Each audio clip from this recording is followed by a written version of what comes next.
निकलकर वापस ला। मैं अपने आप को बहुत ही खुशनसीब हूँ कि कमेटी के सदर और तमाम मेंबरान के मौजूदगी में 26 जनवरी के मौके पर लफ्ज़शाही करने का मौका मिला। मैं तमाम मेंबरान का शुक्रगुजार हूँ। हमारा मुल्क अंग्रेजों की गुलामी से 15 अगस्त 1947 को आज़ाद हुआ। उसके बाद मुल्क के शहरियों के हुकूक और हुकूमत के रहनुमा असूलों पर मबनी एक आइन नाफिज किया गया और उस आइन को 26 जनवरी 1950 को मुल्क में नाफिज किया गया। हम सब उस दिन को यौम जमहूरिया के नाम से जानते हैं। 26 जनवरी का प्रोग्राम सुबह 8 बजे शुरू होता है।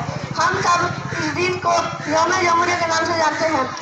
सबसे पहले सदर जमहूरिया को सलामी देकर ये प्रोग्राम शुरू किया जाता है। पटना के गांधी मैदान में गवर्नर या वजीर आला के हाथों ये रस्म अदा की जाती है। हम सब इस दिन को हिंदुस्तान की जमहूरियत को मिसाली बनाने का आह्वान देते हैं।